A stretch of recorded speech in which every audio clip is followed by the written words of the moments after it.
Assalamualaikum. My name is Muhammad Ali Faikal bin Ibrahim. I'm going to present about Pitot and static system. Pitot and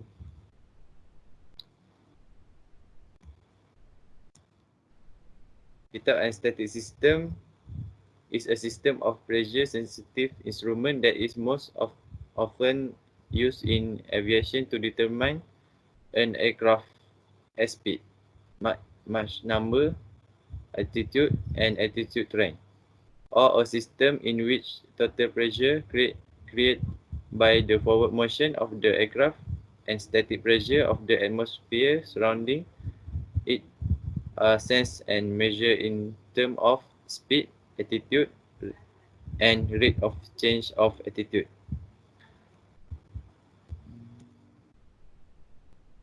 Basic of Pitot static consists of 4 sections. First of all, pressure head, also known as Pitot static probe, consists of static slots, Pitot tube, drain hole, and heating element. If only pitot pressure is collected through the tube, it is called pitot tube or pitot head.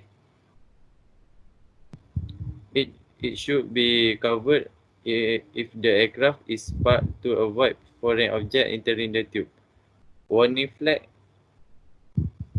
red in color with word remove before flight, to be attached to the pitot cover. The second is static vent. It is located at the aircraft fuselage and are positioned where there are least disturbance from the airflow. The static vent mounting plate should not painted and must be clean and smooth. This is the static vent, or we call it static port.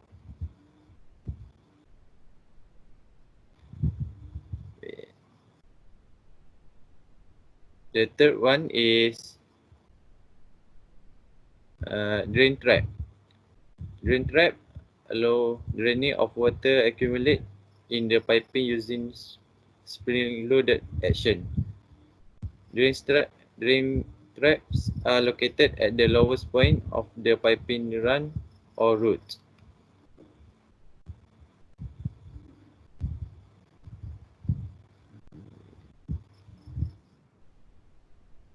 The third one is pipeline. I'm not going to present about static port because it is same static vent. Pipeline, pitot and static pressure are transmitted through the seamless corrosion resistant metal. The minimum requirement diameter of the pipeline is 0.25 inch or 6 millimeter. The piping are marked by a letter P or S. And the last one, static leak test. Static leak test is to determine the rate of leak of a pitot static system. Rate of leak is measured in feet per minute or knot per minute. Different aircraft has different leak rates. Always refer to aircraft maintenance manual. That's all. My name is Muhammad Dani Ikram bin Muhammad Mustaza, and I want to present about element of instrument. So they have 4 elements in the instrument. The first element is detecting element. Second element is measuring, and then coupling element and indicating element. So for detecting element, which is a pitot and static, the measuring element, they have 2 types. Is differential pressure measurement and absolute pressure. For differential pressure measurement, they have 3 examples. There is diaphragm, bellow, and border tube. For absolute pressure, they have capsule and anaerobic capsule. For coupling element, they're using a shaft. There are three types of coupling: is mechanical, magnetic, magnetic coupling, and fluid coupling. For indicator element, they use a needle indicator for all electrons. So for detecting element which detect any change in pressure, for example, pressure head and static point. This is example for Pitot head and the static point. For measuring element, the measure change in pressure. Material used is either for phosphor bronze, beryllium bronze, and beryllium copper. Type of measuring element is capsule, diaphragm, bellow, and Bourdon tube. So for measuring element, for one of it is diaphragm. Okay, diaphragm is a pressure sensor. Low pressure max 14.7 psi, made of beryllium and copper. Sensitive with temperature. It's connect to Pitot pipeline and using on speed indicator and vertical speed indicator. This is example for diaphragm type pressure gauge. So the operation is pitot pressure is forced into the diaphragm, causing it to expand like a balloon, like a balloon.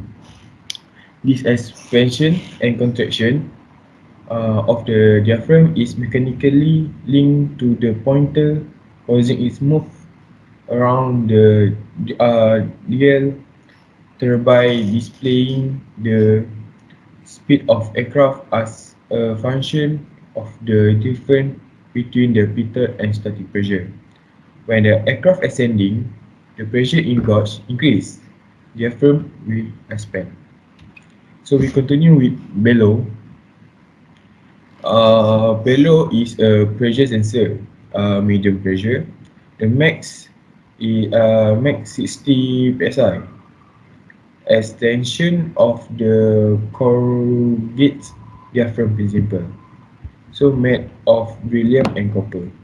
So the operation, metal bellow are used in pressure sensing for speed detection. In operation, it bears some resemblance to a helical compression spring. For this application, lead type electrode for side nickel below are made with very thin wall on order of 0.013 millimeter. To create sensitive bellow and assemblies capable of responding to minutes change in pressure even with small effective diameter. So this is example of bellow. So next we continue with Bourdon tube. Okay, the Bourdon tube is the internal mechanism for many pressure gauges used on aircraft. For height measurement pressure is 3000 psi. Consists of elliptical cross-section tube, then a curve or spiral. Okay, so the operation is when pressure is applied, the tube attempt to straighten. The amount of the tube straightened is proportional to the amount of pressure inside the tube. A choke or restrictor is fit to the inlet to prevent such pressure damaging the tube. When high pressure need to be measured, the tube is designed to be stiff. Gauge, uh, used to indicate lower pressure use a more flexible tube that's uncoiled and coiled more readily. So this is a example of this is a diagram of Bourdon tube. So we continue with capsule. Capsule is pressure sensor. Low pressure is 14.7 psi, same pressure like diaphragm. Used on altimeter and airspeed indicator. Made of two diaphragms placed together and joined at their edge to form a chamber, which may be completely sealed or open to pressure source. Capsule element pressure gauge are used to measure air and dry gas at low pressure. They cover measuring span from 2.5 millibar to 600 millibar. The measuring element consists of two metal diaphragms soldered together to form a cylindrical bellow chamber.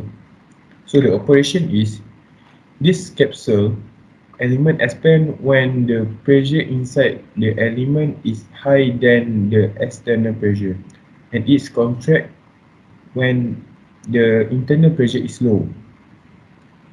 In motion is proportional to the pressure to be measured, and it is coupled to the pointer mechanism. So this is example of capsule. We continue with aneroid capsule. Actually, aneroid capsule same like capsule. So the difference is that we see. It is a pressure sensor. Low pressure. Pressure is 14.7 psi, and enclosed chamber made of beryllium and copper.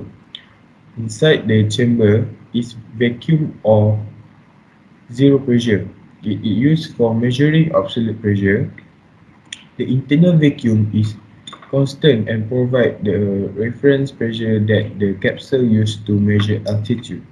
Note the collapse condition of the altitude capsule compared to the airspeed capsule.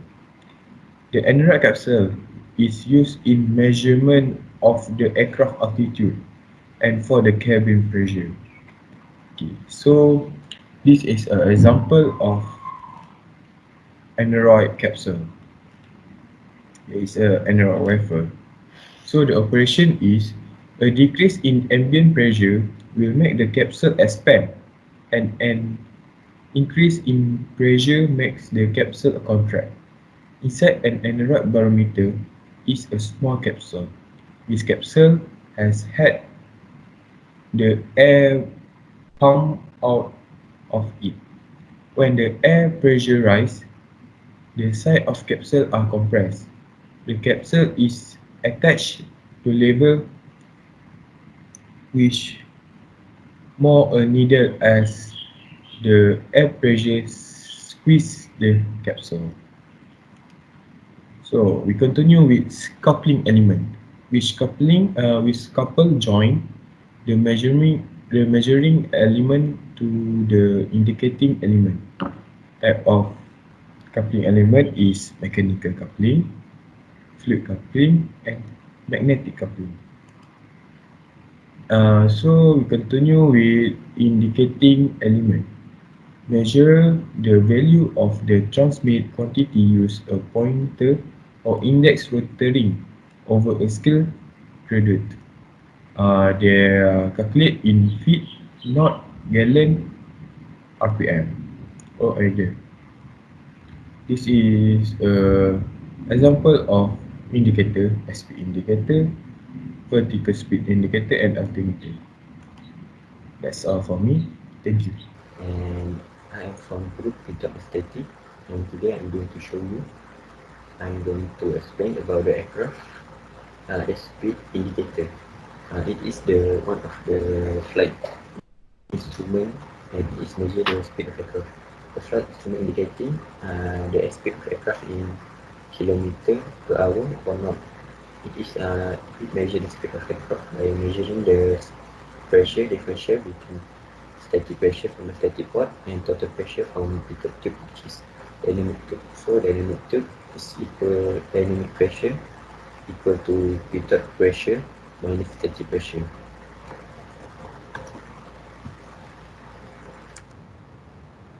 So how is the operation of the speed indicator? So speed indicator is connected to both pitot and static pressure source. Aircraft indicator contains a pressure diaphragm that's connected to the pitot tube, which is it is the pitot tube is collected the air that coming from the aircraft. So when the aircraft is moving, the air will come in the pitot tube and will go through the pitot tube and continue until the pressure diaphragm.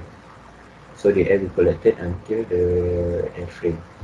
Um, and the case around the diaphragm is airtight and it's only vented to the static port. So the case of ventilator is airtight. So the air from the outside can go in and the air from the inside cannot go out. It's only connected to the static airline, which is connected to the static port, which is the surrounding pressure surrounding the aircraft. So that is the difference between pitot tube and static port. Static pressure from the surrounding, pitot tube is pressure from the incoming air. So the air will go through the pitot, which is connected to the diaphragm. So the air will come in into the pitot tube and will continue until the diaphragm. So the more they go in, the higher the pressure until the diaphragm. So the more air, the higher the pressure in the diaphragm. So until it make a differential between the pressure in the diaphragm and the case. So the higher the aircraft go forward. So when the when the air comes in through the pitot, it will go up the pressure in the diaphragm, and the diaphragm will expand. It will expand because of the differential between the case and the diaphragm. Uh, this expand because of the pressure in the diaphragm is higher than the diaphragm, which is in the case. So when the diaphragm expand, it will push the sector that connected to the diaphragm speed. So the more it expand, the more it's pushing the sector, the more the indicator will go. It will go higher when the diaphragm expand. So the only way the only way the diaphragm to shrink is to make the pressure from the surrounding diaphragm, which is in the case, is higher than the diaphragm. So when the differential of the diaphragm the diaphragm is lower, so it will shrink. So the dive will go. It will show that the aircraft is slowed down. It is Friday, the 1st of May 20. So the higher the speed of aircraft, the higher the air will go in the pitot. So the higher the pressure in the diaphragm, the higher the higher the diaphragm expand.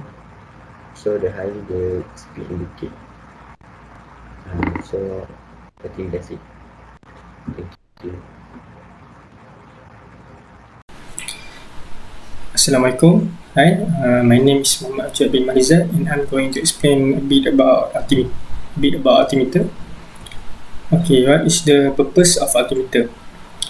The altimeter function is supposed to be to measure the vertical distance of an aircraft from 3 points of measurement, which are first one mean sea level, and then we have sea level, and one is a field or airport runway. Okay, but why is there sea level and mean sea level? It is because not every ocean has the same sea level to the other ocean. For example, the Arctic Ocean sea level is not the same as Pacific Ocean sea level. To overcome this, mean sea level comes into place. So the sea level, the mean sea level, is halfway between between the high and the low water. Okay, next, Q code. The Q code is actually very important for the use of altimeter because we need to know where the vertical distance of an aircraft is taken from. For example, the altimeter reading is 10,000 feet, but from what point is 10,000 feet it is taken from? So is it the airport where the aircraft took off, or maybe the nearest sea level? So that is why we need to use Q code.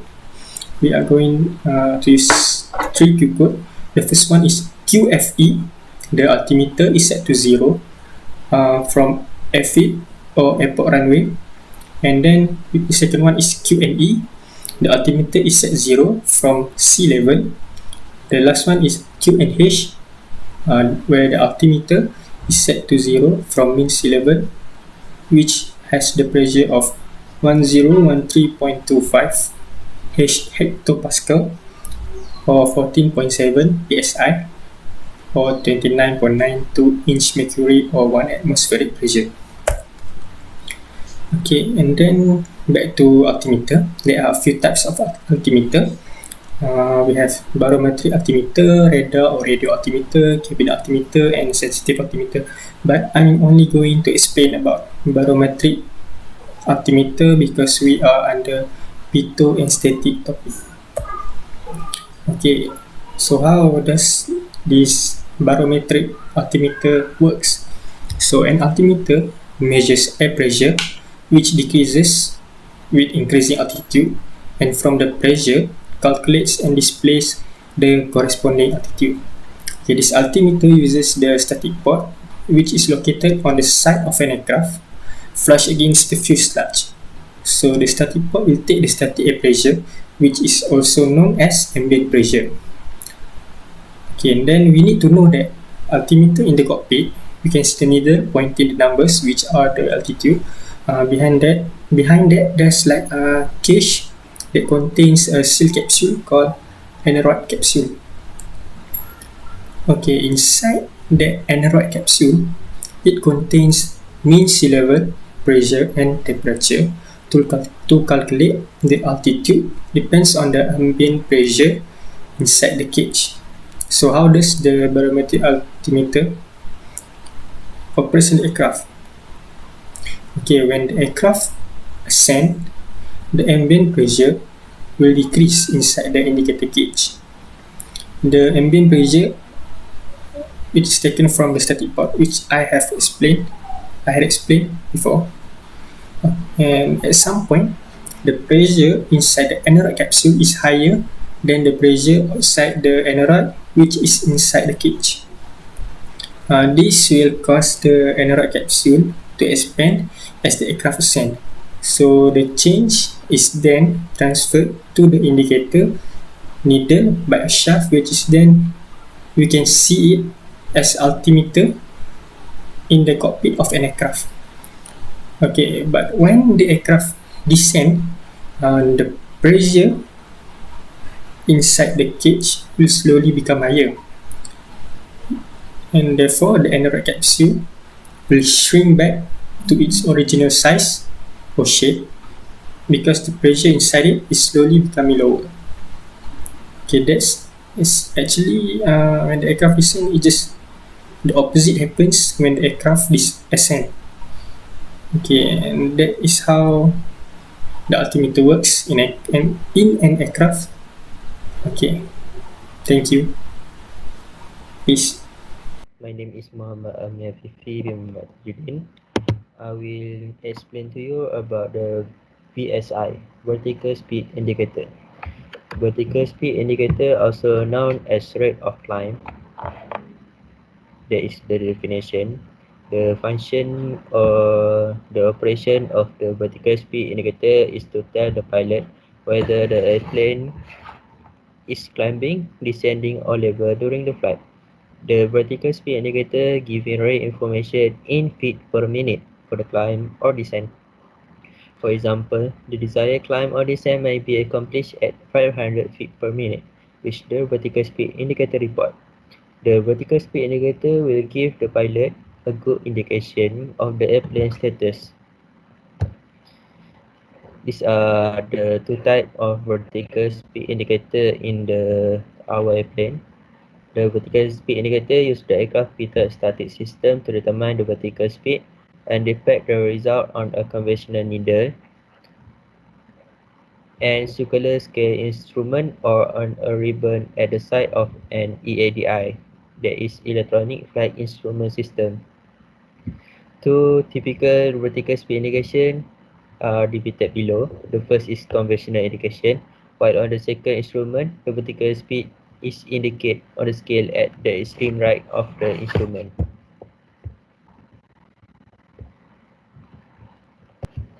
The vertical speed indicator uses the aircraft fitted static system to determine the vertical speed. It measures the rate at which the static pressure changes. The instrument case for both a vertical speed indicator and instantaneous vertical speed indicator contains an aneroid, or called as diaphragm, vent to the aircraft static system.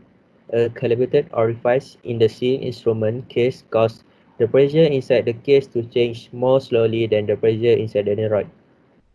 A barometric capsule is contained in a sealed case. The capsule effects which static pressure from the Pitot static system, while the case is also connected to that system through a calibrated nozzle.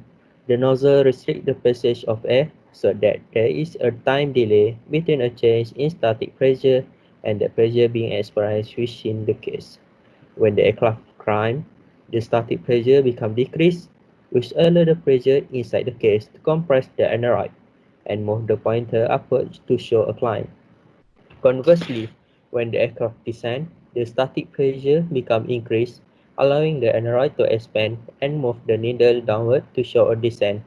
When the aircraft level off, the pressure inside the case equal to the pressure inside the aneroid, and the indicator point to zero. Movement of the capsule is translated into movement of needle by a mechanical system.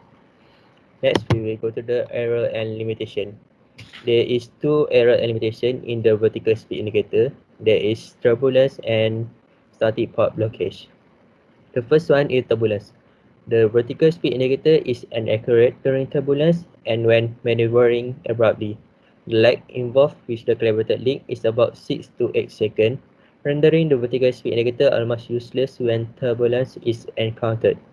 If turbulence is encountered, the pilot should try to maintain an appropriate pitch altitude using the altitude indicator or outside visual reference instead of relying on perfect instrument reading, sometimes called chasing the needle, or maintain a steady rate. The second one is the static port blockage. If a static port becomes blocked, similar to an altimeter, the vertical speed indicator will indicate zero, and no change will be witnessed with either a climb or a descent. However, some airplanes are equipped with an alternate static source, which provide an alternate source of static air to the flight instrument in the event of blockage of the main static line. Next is the IVSI, or called as Instantaneous Vertical Speed Indicator. It also known as Inertia Operated Vertical Speed Indicator. It is designed to overcome lag error in the normal vertical speed indicator using accelerometer or dashboard. The inertia of the accelerometer piston will move upward if the aircraft descend and downward if the aircraft ascend, so as to quicken the expansion and contraction of the differential capsule by pumping air into it. Okay, the last but not least, the instrument check. As part of pre-flight check, proper operation of the vertical speed indicator must be established. Make sure the vertical speed indicator indicates near zero prior to leaving the ramp area, and again just before takeoff. If the vertical speed indicator indicates anything other than zero, the indication can be referenced as the zero mark.